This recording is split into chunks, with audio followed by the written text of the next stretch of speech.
কলা পাতায় ইলিশ পোলাও একদম রেডি। কেমন আছেন সবাই? আশা করছি খুব ভালো আছেন, সুস্থ আছেন।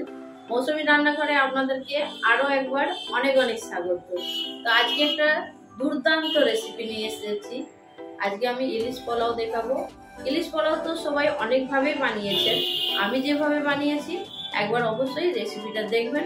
আশা করছি খুব ভালো লাগবে। ভালো লাগলে একটা লাইক দিতে ভুলবেন না।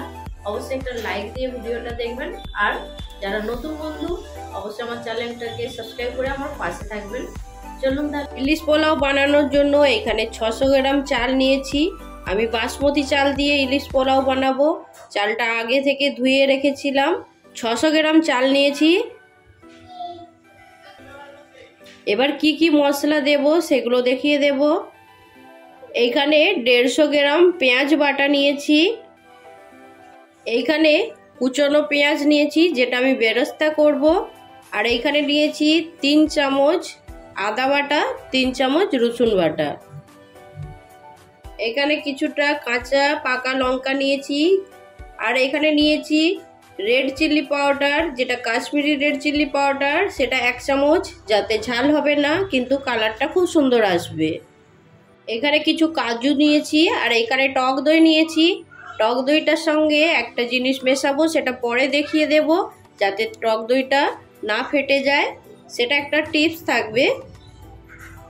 নারকেল থেকে একটা গোটা নারকেল মিডিয়াম সাইজের, সেখান থেকে ভেঙে নারকেলের দুধ নিয়েছি।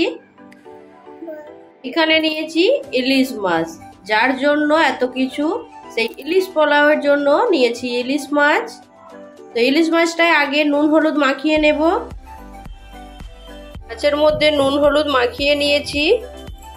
গ্যাস অন করে কড়া বসিয়ে দিয়েছি। কড়া গরম হয়ে গেছে। এবার দিয়ে দেব সাদা তেল বেরেস্তা বানানোর জন্য।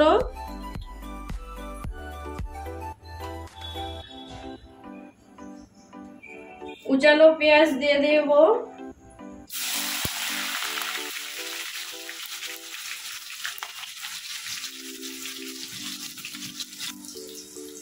বেরেস্তা বানিয়ে ফিরে আসছি। বেরেস্তা আমার প্রায় ভাজা হয়ে গেছে, এবার তুলে নেব।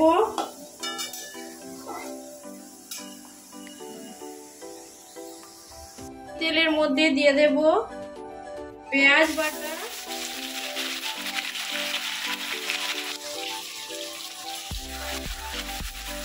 পেঁয়াজটা একটু ভাজা ভাজা হয়ে যাক। পেঁয়াজ ভাজা হয়ে গেছে, এবার দিয়ে দেব রসুন বাটা।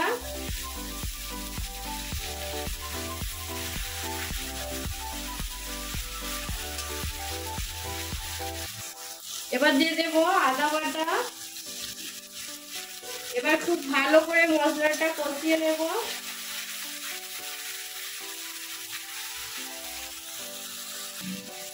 এখানে দিয়ে দেব অল্প পরিমাণ নুন।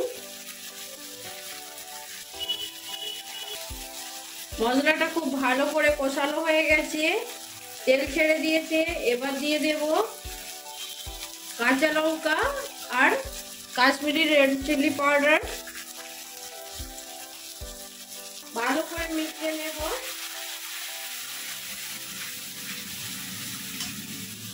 রান্নাতে কিন্তু আমি হলুদ দেব না। এখানে দিয়ে দেব অল্প পরিমাণ জল, মশলাটা একটু কষানোর জন্য।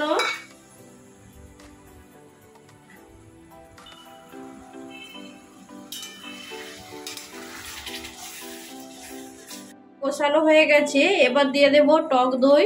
তো এই টক দইয়ের মধ্যে আমি 1 চামচ ময়দা নিয়েছি। এটার সঙ্গে ভালো করে ফেটে নেব, তাহলে একটা ক্রিমি টেক্সচার হয়ে যাবে। আর টক দইটা ফাটার কোনো সম্ভাবনা থাকবে না।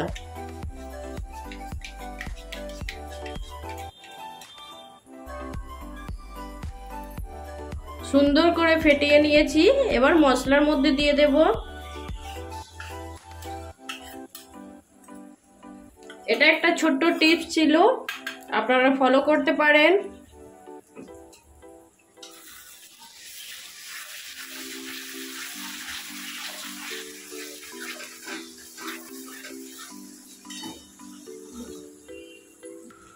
এখানে দিয়ে দেব স্বাদ মতো চিনি। চিনিটা ভালো করে মিশিয়ে নেব।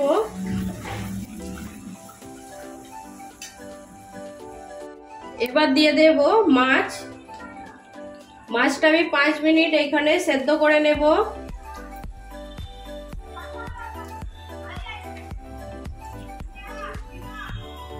এবার এইখানে দিয়ে দেব অর্ধেকটা বেরেস্তা। 5 মিনিট পরে ফিরে আসছি। 5 মিনিট পরে ফিরে চলে এলাম।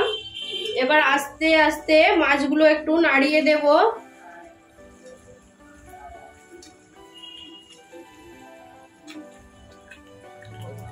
এবার মাছগুলো মশলা থেকে আলাদা করে তুলে নেব।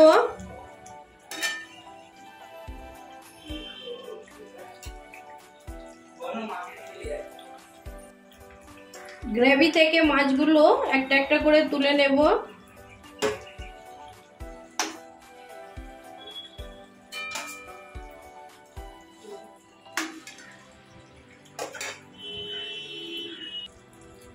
মাছগুলো সব তুলে নিয়েছি। এবার ধুয়ে রাখা চাল দিয়ে দেব।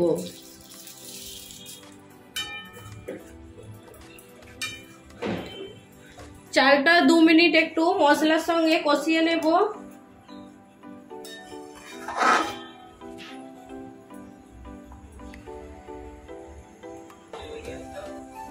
খুব ভালো করে চালটা মশলার সঙ্গে মিশিয়ে নিয়েছি।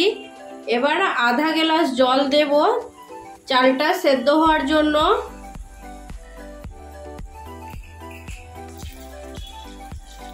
জলের পরিমাণটা অবশ্যই দেখে দিতে হবে। তো এবার দিয়ে দেব পরিমাণ মতো নুন। এবার এটা লো ফ্লেমে 5 থেকে 10 মিনিট সেদ্ধ করতে রাখবো। 5 মিনিট পরে ফিরে চলে এলাম। চালটা আমার অর্ধেক সেদ্ধ হয়ে গেছে। এবার দিয়ে দেব নারকেলের দুধ।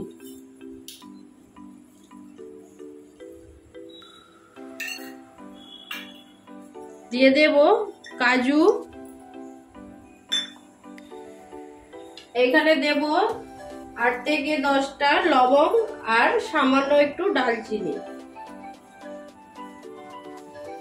খুব হালকা হাতে এটা মিশিয়ে নেব।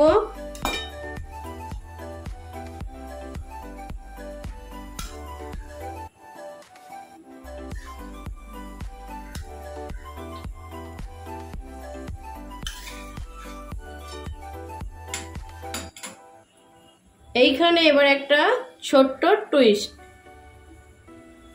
এইখানে একটা কড়া নিয়েছি। কড়ার মধ্যে অ্যালুমিনিয়াম ফয়েল দিয়ে দেব।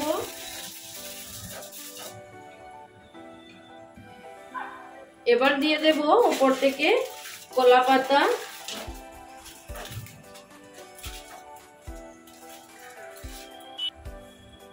কলা পাতার ওপরে এবার দিয়ে দেব যে রাইসটা বানিয়েছি পোলাও সেটা।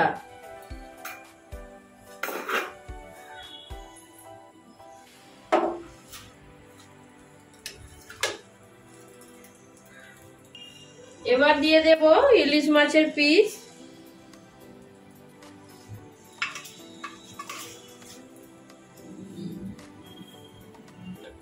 মাছগুলো দিয়েছি। এবার ওপর থেকে লাল যে পাকা কাঁচা লঙ্কা রেখেছিলাম সেগুলো দিয়ে দেব। এবার ওপর থেকে বাকি যে রাইসটা আছে সেটা দিয়ে দেব।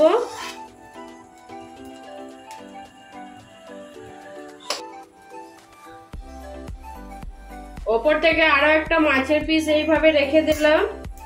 এবার কিছুটা বেরেস্তা নিয়ে ওপর থেকে দিয়ে দেব।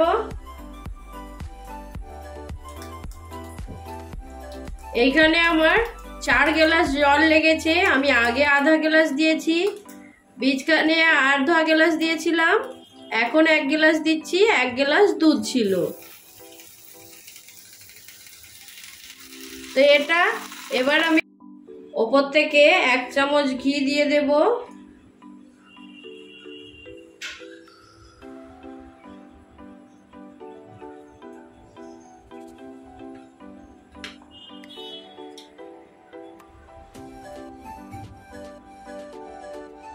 দশ মিনিট রাইসটা স্টিম করে নেব।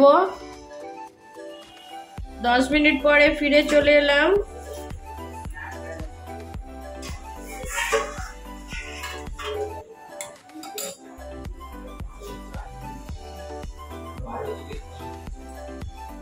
কলা পাতায় ইলিশ পোলাও একদম রেডি হয়ে গেছে। এবার প্লেটে সার্ভ করার জন্য তুলে নেব। একদম ঝরঝরে পোলাও রেডি হয়ে গেছে। চলুন এবার প্লেটের মধ্যে নিয়ে নেব।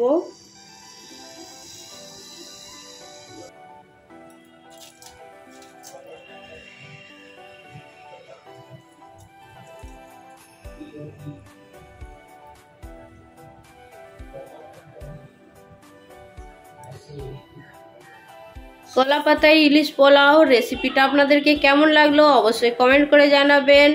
অবশ্যই একটা ভিডিওতে লাইক দিয়ে দেবেন। আপনাদের লাইক খুব মূল্যবান আমার জন্য। আপনাদের একটা লাইকে আমার ভিডিওটা আরেকজনের কাছে পৌঁছে যেতে পারে। অবশ্যই একটা লাইক দিয়ে দেখবেন আর সবাই আমার পাশে থাকবেন। কি থাকবেন তো আপনারা? যারা নতুন বন্ধু হয়ে আসছেন আমার চ্যানেলটা সাবস্ক্রাইব করে আমার পাশে থেকে যাবেন। পুরনো বন্ধুদের জানাই অনেক অনেক ধন্যবাদ। যারা এতদিন পর্যন্ত আমার সঙ্গে আছেন অবশ্যই এইভাবে আমার সঙ্গে থাকুন। এইরকম নতুন নতুন রেসিপি নিয়ে খুব তাড়াতাড়ি সবার সঙ্গে আবার দেখা হবে নতুন একটা ভিডিও নতুন এক রেসিপির সঙ্গে। সবাই ভালো থাকবেন, সুস্থ থাকবেন। বাই।